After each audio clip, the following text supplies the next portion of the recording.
10 घंटों में 33 टुकड़े किए। सबसे हैरानी वाली बात यह है कि जिसने श्रद्धा को मारकर उसके 35 टुकड़े कर दिए, हर रोज उसे ठिकाने लगाने की तरकीब खोजी और उसे ठिकाने भी लगाया। उसे अपने किए पर कोई पछतावा नहीं। आफ्ताब ने पूछताछ में दावा किया है कि इस दौरान वो फ्रिज खोलकर श्रद्धा के सिर को निहारता था और अपने प्यार को याद किया करता था। देखी क्लिपिंग, दहल के दिल लगा डर, नहीं लगा तो अब लगेगा। भाई एक डिस्क्लेमर पहले दे दूं इस वीडियो को स्टार्ट होने से पहले, ये वीडियो वो लोग पॉज करके स्किप कर सकते हैं, जा सकते हैं यहाँ से। जो लोग अपने रिलेशनशिप को लेके बहुत ज्यादा ऑप्टिमिस्टिक है, यानी कि बहुत ज्यादा आशावादी हैं कि नहीं हमारे साथ सब कुछ सही चलेगा, और ये वही लोग वीडियो देखें जिन लोगों का दिल स्ट्रांग है, जिगरा स्ट्रांग है और वो चीजों को एक्सेप्ट करने की हिम्मत रखते हैं। यार कहते हैं हम सभी कि हम एक्सेप्ट करते हैं, लेकिन करता कोई नहीं है। जो करता है वो दिल पे हाथ रखे भाई और वीडियो को एंड तक देखें। और हाँ, मैं आपको वादा करता हूँ इस वीडियो में आप लोग जरूर सहमने वाले हैं।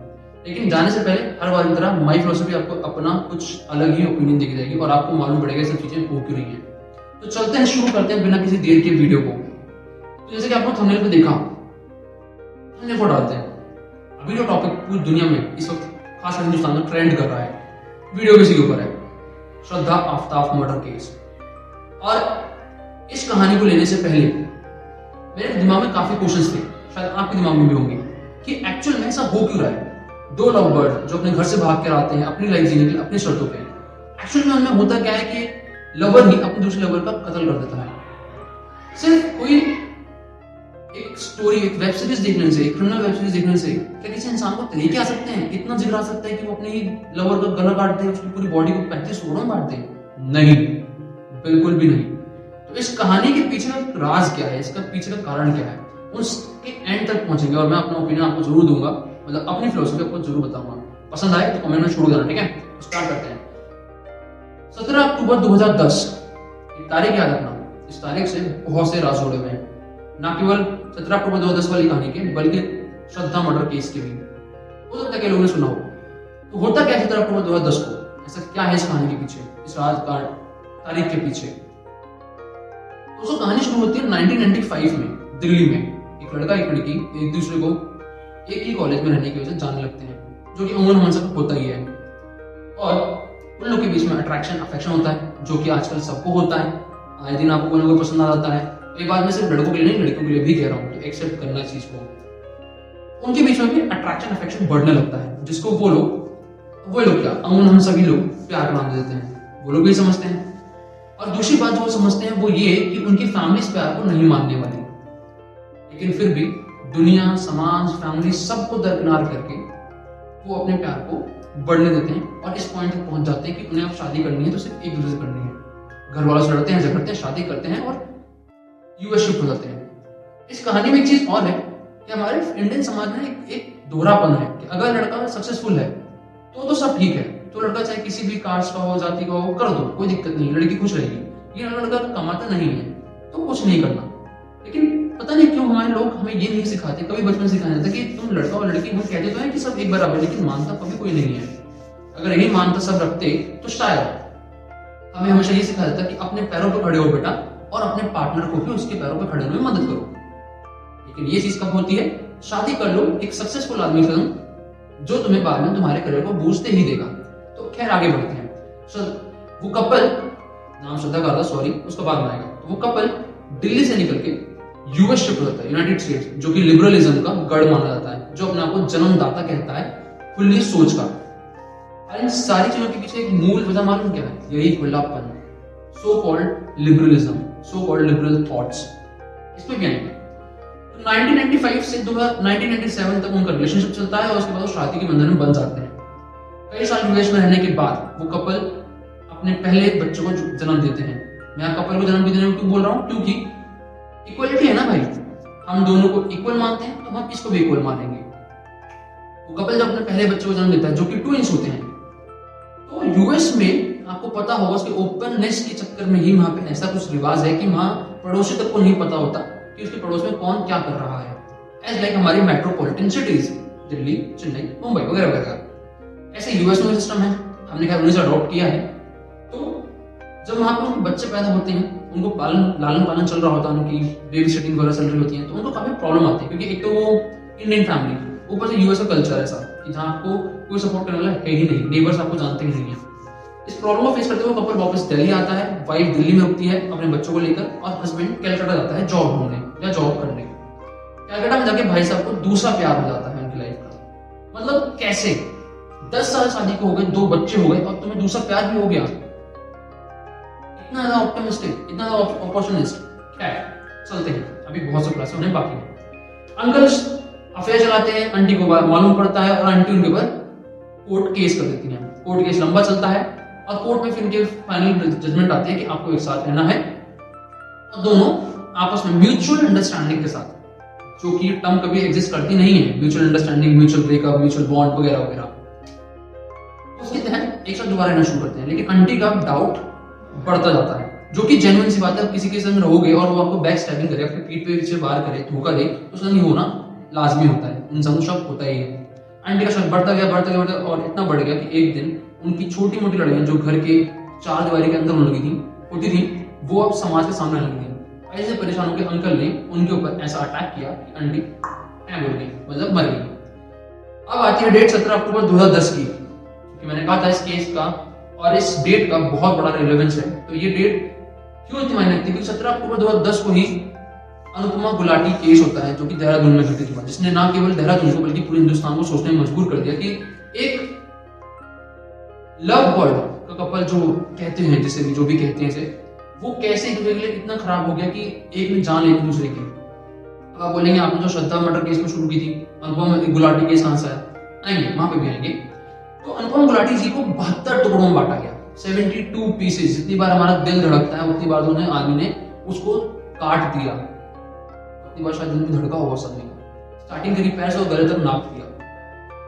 और तुम यकीन मानोगे, आफ्ताब की तुमने 300 लीटर फ्रिज देख के तुम डर गए कि कैसे कोई इंसान इतना हैवान हो सकता है। इसकी जो पूरी सोच है ना, वो इसी गुलाटी केस से आई थी, क्योंकि ये चीज पहली बार हिंदुस्तान में उसी केस में अपनाया गया था, अनुपमा गुलाटी केस में। पति 57 दिन तक उसकी लाश को उस डीप फ्रीजर में रखता है, बच्चों को कह देता है कि तुम्हारी मम्मी तुम्हें छोड़ के कहीं चली गई, हमें छोड़ के चली गई, अपनी मर्जी से गई है, अपनी पूरी फैमिली में गाना गा देता है। और ये सब चलता रहता है अनटिल अनलेस जब तक उस अनुपमा जी के भाई को शक नहीं हो जाता और वो जाके पुलिस केस कर देते हैं। और उसके तहत फिर राजेश गुलाटी, जो कि अनुपमा गुलाटी के पति थे, उनके खिलाफ केस चलता है और पुलिस उन्हें अरेस्ट करती है इनके मर्डर केस में। खुलासा कैसे होता है? खुलासा भी सेम वैसे होता है जैसे आफ्ताब श्रद्धा केस में हुआ। डीप फ्रीजर को देख के पुलिस को डाउट होता है कि इस तरह डीप फ्रीजर घर में क्यों है। पूछताछ करने पे, डीप फ्रीजर खोलने पे अनुपमा गुलाटी जी के बॉडी के कुछ पार्ट्स वहां मिलते हैं, ऐसे लाइक कटी हुई उंगलियां, कटी हुई नाक और पता नहीं क्या क्या। उसको देख के देहरादून पुलिस खुद दहल जाती है। मतलब तुम सोचो, पुलिस इसका काम डेली के ऐसे एनकाउंटर्स, ऐसे मर्डर्स को मैनेज करना, हैंडल करना है, वो देख के दहल रही है कि एक घर में 57 दिन से एक औरत की लाश पड़ी हुई है, जिसके लिए पति पुलिस के चक्कर काट रहा है। केस चलता है, 2017 में उसको जेल होती है, 36 साल का मर्डर कि उसके ऊपर ऑफेंसेस लगते हैं और वो अंदर चले जाते हैं। फाइनली आज वो कारकोटरी के अंदर है। अब इस केस से क्या रिलेवेंस है कि आफ्ताब और श्रद्धा केस से क्या रिलेवेंस है? वहां भी आता हूं। इससे पहले एक और केस, 14 अक्टूबर 2022 केरला, ग्रीष्मा शेरोन रॉय। ग्रीष्मा लड़की का नाम है, शेरोन रॉय लड़के का नाम है। ग्रीष्मा 22 साल की एक लड़की है जो कि बीए इंग्लिश की ग्रेजुएट है, टॉपर है, रैंक होल्डर है यूनिवर्सिटी की, और उसका बॉयफ्रेंड है शेरोन रॉय। इन दोनों के बीच में क्या हुआ और ये लोग कैसे इस कहानी में रिलेवेंट होते हैं? रिलेवेंट ऐसे होते हैं, ये दोनों भी लव बर्ड्स हैं, कॉलेज के टाइम से एक पसंद करने लगे, अट्रैक्शन अफेक्शन बढ़ता गया और एंड में जाके प्यार का कहानी पहुंची। लेकिन फरवरी में जाके, इस साल की फरवरी में, 2022 की फरवरी में, ग्रीष्मा को मालूम पड़ता है कि उसके पास बहुत से ऑप्शन आ रहा है, एक शादी का ऑफर आ रहा है जो बहुत वेल सेटल्ड और वेल टू डू फैमिली से लड़का है और उसकी लाइफ सेट हो जाएगी। लेकिन शेरोन रॉय उसको जाने से रोकता है।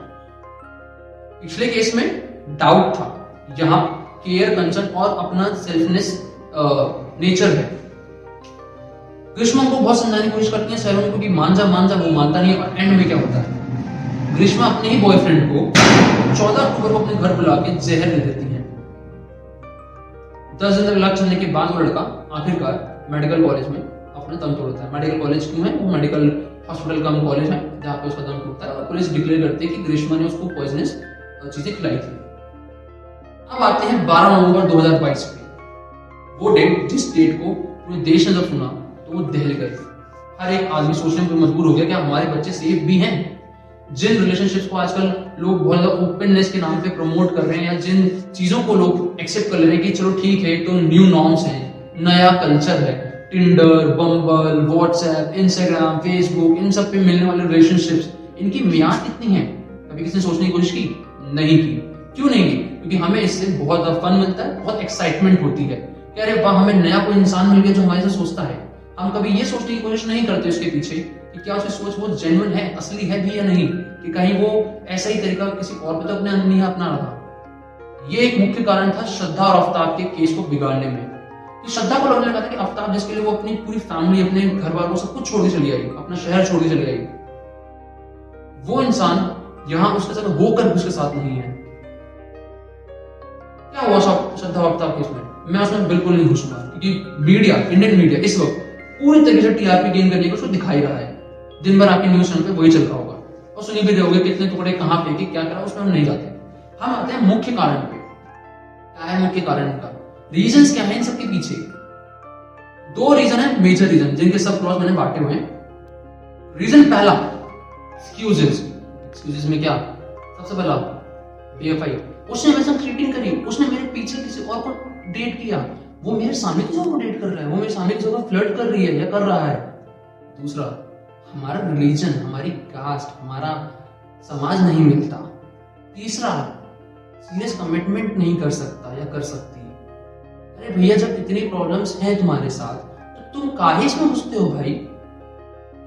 वो मेरी राधा, मैं उसका कृष्ण, ये भी तो बनना जरूरी है ना। तो बाबू, उसको जाके देखो, जिनको तुम बाबू और सोना कर रहे हो ना, वो राधा रानी है नहीं और तुम कृष्ण कन्हैया बन नहीं सकते। लेकिन स्टार्टिंग में हम सबको लगता है कि वो मेरी राधिका, मैं उसका कृष्णा, गोपियों संग रास हम भी रचाएंगे, और कुछ कहेगी भी नहीं या वो कहेगा भी नहीं। ऐसा नहीं चलता है। और यही सारे कारण बने इन सब रिलेशनशिप्स को खराब होने और मर्डर तक बात पहुंचने के लिए। इनमें से किसी ने सोचा होगा कि वो मेरी राधिका है, मैं उसका कृष्ण हूँ। अधिकतर जो आप लोग सोचते हैं, और गोपियां उसकी सहेलियां या उसकी सहेली हो गई। लेकिन आज की गोपियां और गोपाल मालूम कौन है? टिंडर, बम्बल, इंस्टाग्राम पे मिलने वाले बहुत सारे ऑप्शंस। केवल लड़कियों के संग नहीं होता, लड़कों के संग भी ऐसा ही है। तो पहले रीजन तो मैंने बता दिया, आपको एक्सक्यूजेस होते हैं खूब सारे। दूसरा रीजन क्या है? दूसरा रीजन है मन भरना। आजकल ना हम लोग का मन जो है, हमारा जो दिल है, वो बहुत जल्दी भर जाता है। ऐसा एक हमने एक पोस्ट डाली कल, अब उस पर 100 लाइक्स आ गए, वो पुरानी बात हो गई, अब एक नई पोस्ट डालो। परसों में एक ड्रेस लेके आया था, वो पुरानी हो गई, अब एक नई ड्रेस चाहिए। क्यों? उस ड्रेस को मेरे दोस्तों ने देख लिया है। सेम कंडीशन आ रही है पार्टनर्स के साथ। लोगों को पार्टनर्स चाहिए भी, लेकिन सीक्रेट भी रखना है। ये एक अलग तरीके की दिक्कत आ रही है। अब मन भरने के भी 4 तरीके हैं भाई। पहला, हमारा बहुत ज्यादा लिबरल सोचना, openness, westernisation thoughts in our relationship, कि हमें तो बहुत ओपन होना चाहिए। हमें अगर कोई और पसंद आ रहा है तो हमें उसको खुल के बोलना चाहिए। अगर कोई और पसंद आ ही रहा है, तुम्हें पता ही आ जाएगा, तो भैया इसके संग क्यों हो? लेकिन नहीं, अभी तो मन बहलाना ना हमें, तो अभी कुछ तो नया चाहिए। कब तक हम लॉलीपॉप खेलते रहेंगे? कैंडी भी चाहिए होगी ना, तो कैंडी के लिए नया भैया चाहिए या बड़ी दीदी चाहिए। ठीक है, अब आते हैं सेकंड थॉट पे भाई। सेकंड क्या रीजन है मन भरने का? सेकंड रीजन है आपका खूब सारे चॉइसेस या ऑप्शंस होना, जो कि हमारे ऑनलाइन प्लेटफॉर्म्स में प्रोवाइड कर दिए। कभी सोचा है 90s के टाइम में, 80s के टाइम पे लोग एक ही प्यार में पड़ के पूरी जिंदगी कैसे काटते थे? और तुम उसी थॉट को लेकर आज भी जी रहे होगे। कई सारे लोग जी रहे होंगे जो भी नए घुसे ना इसमें पंछी, कि आज तो हम यहाँ पे टहलेंगे, हम कल वहां टहलेंगे। इनके साथ भी यही होने वाला है, कटने वाला सबका ही है। इससे पहले ही दूर हट जाओ। लेकिन तुम लोग मानोगे नहीं। खैर, तो अगले पॉइंट पे चलते हैं, खाए अपनी हटवानी। ठीक है, तीसरा पॉइंट, सक्सेस और ग्रोथ। अच्छा, तुम लोगों ने चीज जरूर नोटिस की होगी, जब तक तुम्हारा जो बंदा होता है ना स्टार्टिंग के 1 साल 1.5 साल, तो उसे बिल्कुल सक्सेस ग्रोथ की कोई फर्क नहीं पड़ता। लेकिन अचानक से जानते, अरे मैं तो कलेक्टर बन सकता था, अगर तुम्हें जिंदगी में ना आए होते, ना आई होती तो। अरे मैं तो फलकाना ढंगाना कुछ भी बन सकता था। और जो लोग छोड़ते हैं दूसरे को, वो उनपे क्या कहते हैं कि क्या पता हम तुम्हारी लाइफ की रुकावट रहे हो, हमारे वजह से तुम कुछ ना बन पा रहे हो। लेकिन एक्चुअली थॉट क्या होता है कि जाओ बे, तुम्हारे चक्कर में हम कुछ नहीं बन पा रहे हैं, हम किसी और को मुंह नहीं मार पा रहे हैं, हम कहीं और जाके कोई और ऑप्शन ट्रेस नहीं कर पा रहे हैं, ट्रैक नहीं कर पा रहे हैं, या उसे ऑप नहीं कर पा रहे हैं। ये साफ बोलो ना, तुम्हें अब नहीं रहना है। क्यों? तुम्हारा मन भर गया है, कपड़े से मन भर चुका है, तुम्हें नई ड्रेस चाहिए, मम्मी पापा को बोल के नई ड्रेस लेकर आओगे। ठीक है, अब आते हैं चौथे पॉइंट के ऊपर। चौथा पॉइंट क्या? Mood swings. भाई साहब, इस पॉइंट ने इतनी ज्यादा लगाई ना, लड़कियों से ज्यादा लड़कों की लगाई है। और अब कोई फैमिली छोड़ के ये मत बोल देना कि नहीं लड़कियों को मूड स्विंग होता। अच्छी हाँ, लड़कियों को सबसे ज्यादा मूड स्विंग्स होते हैं, और इसी चक्कर में आजकल रिलेशनशिप खत्म होती जा रही है। और इन सारी कहानी में ना कई कई जगहों पे मूड स्विंग्स का बहुत बड़ा रोल होगा। और तुम लोग अपनी लाइफ में देख लेना, जिनके रिलेशनशिप चल रहे हैं उनके लाइफ में मूड स्विंग्स लगा रखे होंगे। चाहे तुम्हारे बंदे के मूड स्विंग्स हो कि नहीं यार आज तुम अच्छी नहीं लग रही, कल तुम अच्छी आज लग रही थी, ये मत पहना करो, वो पहना करो वगैरह वगैरह। और या फिर लड़कियों के मूड स्विंग्स कि मेरा आज मन नहीं हो रहा, तुम समझ में नहीं आ रही बात, मुझे बात नहीं करनी और ये नहीं करना। और 5 मिनट बाद बेबी सुनो ना, आप बात करते हैं। अरे भैया वो बाबू तुम्हारा काम पे लग चुका है, लेकिन नहीं, तब तुम्हें दिक्कत थी जब वो काम पे नहीं था, अब तुम्हें दिक्कत है कि वो काम क्यों कर रहा है वगैरह वगैरह, बहुत सारी चीजें। तो इन सबका क्या रीजन क्या है इन सबको होने का? इन सबका सिर्फ एक कारण है, हमारे पास बहुत ज्यादा खुलापन। मैं इसका विरोध नहीं करता, देखो मैं इसका कोई अपोजिशन या अगेंस्ट नहीं हूँ, खुलापन होना चाहिए, इक्वालिटी होनी चाहिए। लेकिन तुम्हें एक चीज ये भी समझनी चाहिए कि जब तुम किसी को दे रहे हो ना कुछ, तो उसके संग तुम्हें ये भी एक्सेप्ट करना होगा कि तुम्हें निभानी भी पड़ेगी। जैसे कि अब हम किसी जॉब में लगते हैं तो वहां हम ये तो नहीं कहते ना कि नहीं भाई तुम्हें सैलरी दे दो बॉस, मैं काम नहीं करूंगा। भाई बॉस तुम्हें सैलरी दे रहा है, इट मींस वो तुमसे कुछ लेना चाहता है। वो बात अलग है कि हम कहते हैं कॉर्पोरेट में 100% लेते हैं जॉब देने के बाद, पैसे देने के बाद, और गवर्नमेंट में फ्री ऑफ कॉस्ट कुछ भी काम करते रहो, खैर वगैरह वगैरह। लेकिन रिलेशनशिप में ऐसा नहीं होता। रिलेशनशिप में दोनों तरफ से चीजें चलती हैं। अगर आप एक रिलेशनशिप में आना चाहते हो और चाहते हो सीरियसली किसी को चाहते हो ना, तो पहली बात तुम्हारे मन में कोई और आ कह सकता है, मुझे ये बात समझ आती नहीं, क्योंकि वो कोई खाना थोड़ी है यार, दाल चावल डेली खा के हम बोर हो गए। कोई कपड़ा थोड़ी है कि 10 दिन पहन लिया अब बोर, लोग क्या बोलेंगे, ये कपड़े पहन तो गरीब हो क्या। कोई स्टेटमेंट थोड़ी, स्टेटस थोड़ी है दुनिया की दिखाने के लिए रिलेशनशिप। लेकिन नहीं, हमें उसको टैबू बना के रखना है और ओपननेस के गाने भी गाने हैं। आजकल तो मैंने ये भी देखा है कि लोगों को रिलेशनशिप में रहना भी है, लेकिन लोगों के सामने क्या प्रूफ करना है, नहीं हम तो सिर्फ दोस्त हैं। क्यों? ताकि लोग तुम पे फ्लर्ट मारे, चांस मारे और तुम उसको हा हा हा करके एक्सेप्ट करते रहो। और फिर बाद में जब लड़का या लड़की तुमसे क्वेश्चन करे कि भाई तुम उसे ऐसे क्यों एंटरटेन कर रहे हो, तो तुम बोलोगे अरे वो तो सिर्फ फ्रेंड है, फ्रेंडली किया है। अरे फ्रेंडली घंटा किया है, कुछ फ्रेंडली नहीं होता।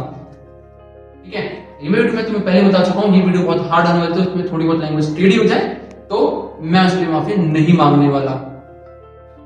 आगे चलते हैं। इन सबको तुमने बता तो दिया भाई, कहानी सुना दी, लेकिन तुमने अब तक नहीं बताया कि अनुपमा गुलाटी केस का आफ्ताब और श्रद्धा केस से क्या रिलेशन है। भाई आफ्ताब और श्रद्धा केस से सीधा रिलेशन ये है कि आफ्ताब ने कई सारी वेब सीरीज देखी जो कि कॉमन था अनुपमा गुलाटी केस में। राजेश गुलाटी ने भी अमेरिकन वेब शोज और कुछ चीजें मूवीज देखी थी, जिसका रेफरेंस यूज करके उसने वो सब तरीके अपनाए और वही केस जाके किसने अपनाया, किसने? आफ्ताब ने, दिल्ली में रहकर। आफ्ताब के घर से भी कई सारी चीजें निकली हैं पुलिस ने, तुम उसको मीडिया में जाके चेकआउट कर सकते हो, कितनी गर्लफ्रेंड्स हैं उसकी, कितने संग वो सेक्स कर चुका है, क्या कर चुका है वगैरह वगैरह। लेकिन ये सब चीजें होती क्यों है? हम अपनी फैमिली की बात मान क्यों नहीं जाते? चलो ठीक है, तुम्हारी फैमिली कई बार तुम्हारे अगेंस्ट होती है, तुम बोलोगे अभी समाज में बहुत सारे ऐसे लोग हैं जो कई साल से साथ हैं। भैया उनकी साल की ना एज देखना, वो कब जाकर रिलेशनशिप में आए थे। आजकल के जेनजी के रिलेशनशिप नहीं है उनके। जेनजी कौन? गूगल वाले जनरेशन भैया, इनकी तरह रिलेशनशिप नहीं है इन लोगों के कि बस 4 दिन पहले तुम्हें श्रद्धा पसंद थी, 5 दिन बाद तुम्हें आरती पसंद है, 6 दिन बाद तुम्हें शहजाना पसंद होगी। अरे कहीं तो रुक जाओ मेरे भाई, कहीं तो रुक जाओ। नहीं रुकना, लेकिन इनको ऑप्शंस चाहिए। क्यों? फेसबुक इंस्टाग्राम है ना हमारे पास। एक लड़की फिल्टर लगा के कितनी सुंदर दिखती है, एक लड़की की बॉडी इतनी हॉट है, क्या करें, कहां जाए। अरे कल्चर और बिल्डअप हो रहा है हमारे देश में लिव इन का, और कुछ जातक या उनकी बुद्धिजीवी से कहते कि तो हमारे कॉन्स्टिट्यूशन में हमें मिल गया है। तो भाई साहब ऐसा कोई लॉ नहीं है इंडिया में जो लिव इन को लीगल कहता हो। बस सिर्फ इतना है क्योंकि लोग लिव इन में रहने लगे हैं, उसके चक्कर में लोग प्रॉब्लम्स होने लगी। उनकी फ्रीडम ऑफ लाइफ जो एक आर्टिकल में हमारे मेंशन है, article 21 of constitution of India, उसके तहत सुप्रीम कोर्ट ने कई जगहों पे इस चीज को अनकहा एक्सेप्टेंस दे दिया है, जो कि हमारे जुडिशरी की दिक्कत भी है। लेकिन हम जुडिशरी पे कोई कमेंट नहीं कर सकते क्योंकि माय बाप लोग हैं।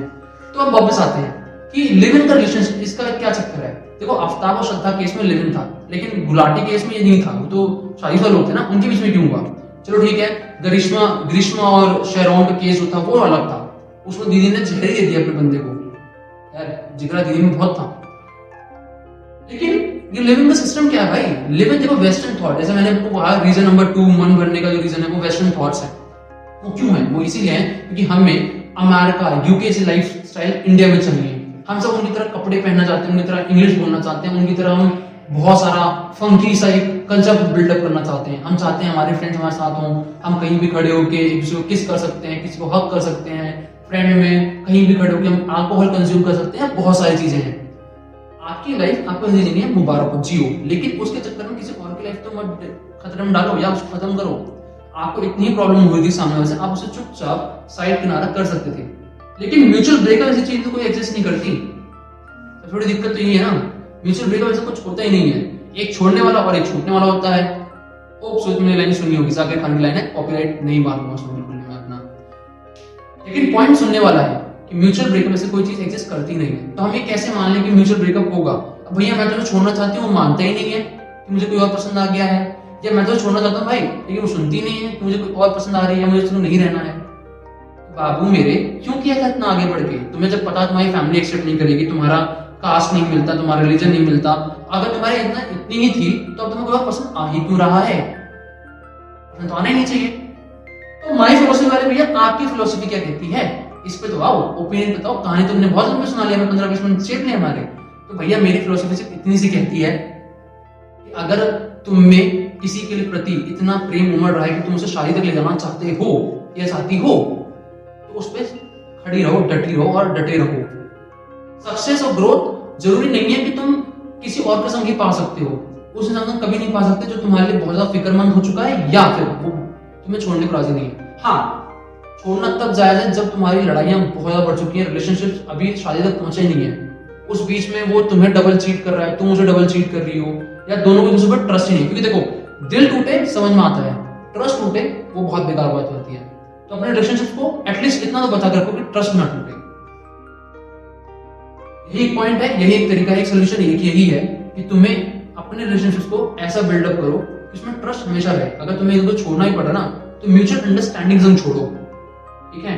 उसके लिए तुम्हें सिर्फ इतना करना है कि पहली बात उन चीजों में घुसो मत जहां तुम्हें पहले से पता है कि तुम्हारा कुछ नहीं होने वाला, और अगर घुस रहे हो तो इस जज्बे से घुसो कि लाइफ गुजर जाएगी लेकिन हम इससे बाहर नहीं निकलेंगे। लेकिन फिर कुछ लोगों की थ्योरी आएगी कि नहीं, जब तक जहां खुशी मिले वहां उस खुशी के संग रह लो, और जब मन भर जाए तो किसी और संग टपक लो या निकल लो। तो ये चीज नहीं चलती है। ये कॉन्सेप्ट आपकी मूवीज में और स्टोरीज में अच्छा लगता है, जहां पे एक लड़का लड़की को प्यार हुआ, घर वाले खिलाफ हुए, दोनों समाज से लड़े, शादी करे और बी हैप्पी आफ्टर लिविंग चला। तुम्हारा एक थ्योरी होती है कि हैप्पीली लिव आफ्टर टुगेदर, ठीक है। वो चीज यहाँ नहीं चलती। एक्चुअल लाइफ में ऐसा कुछ नहीं होता। एक्चुअल लाइफ में तुम्हारे हर दिन अप्स एंड डाउन्स आएंगे। ये रोलर कोस्टर राइड है, कभी तुम ऊपर होगे, बहुत हाई पे होगे, और कभी तुम बहुत लो पे जाओगे। तो प्लीज ये सब करना बंद करो, वरना ऐसे ही मर्डर केस तुम्हें सुनने में आते रहेंगे। ये बम्बई टिंडर वाले जो कैजुअल रिलेशनशिप है, तो तुम या तो कैजुअल रख सकते हो कि तुम गए, टपाटप किया और चलते बने, तब तो ठीक है, क्योंकि तुम्हारा मोटिव सिर्फ उतना ही होना चाहिए रिलेशनशिप से। क्योंकि ऑनलाइन मिलने वाला प्यार प्यार नहीं है, वो सिर्फ अट्रैक्शन है जो तुमने उसकी फिल्टर फोटो और उसने तुम्हारी फिल्टर फोटो देख के कर लिया, या तुम्हारे सो कॉल्ड कुछ हॉबीज इंटरेस्ट मैच हो गए जो कि तुम फेक ही बनाते हो। उस पे अमूमन 99% लोग फेक ही बनाते हैं, ओरिजिनल कोई नहीं डालता, इससे हम कूल दिखेंगे। मुझे काफी पसंद है और मुझे पेट पालना पसंद है, घर में कुत्ता नहीं है, खाने के फोटो दाना नहीं है, लेकिन पेट पसंद है भैया को या दीदी को। तो ये चीजें बंद कर दो, वरना तुम्हारे संग भी कल को आज वो श्रद्धा थी, कल तुम अर्पिता या फिर ईस्टर विस्टर कोई भी हो सकती हो, या अर्पित, अर्णव, शेरोन या अगला कोई भी हो सकता है। तो इसी तरह इस वीडियो को मैं यहीं पे एंड करता हूँ। आई होप जो मैं आपको समझाना चाह रहा था, इस सब का क्रक्स जो है वो यही है कि भाई अगर आपके संग कोई है तो उसके सीरियस कमिटमेंट करो। अगर नहीं कर सकते हो तो प्लीज उसे बैकआउट कर जाओ पहले ही स्टार्टिंग में, ताकि बाद में प्रॉब्लम्स ना हो और ऐसे केसेस आपको सुनने में ना मिले। अगर आपकी फैमिली आपके अगेंस्ट है, भाई प्लीज सुन लो, क्योंकि फैमिली आपका ही भला चाहती है। अगर वो कह रहे हैं कि नहीं ये इंसान ठीक नहीं है, तो वो जमाना चला गया जब आप लड़ झगड़ के जाओगे, जिंदगी जी लोगे और उनको प्रूफ कर दोगे कि नहीं नहीं नहीं नहीं हम बहुत अच्छे हैं, हम बहुत अच्छी लाइफ जी रहे हैं। ऐसा नहीं होता है। आजकल लोगों का मन 4 दिन में भर जाता है आपसे। आई होप आपको वीडियो पसंद आई हो, पसंद आई तो लाइक, कमेंट, शेयर, सब्सक्राइब करो। जय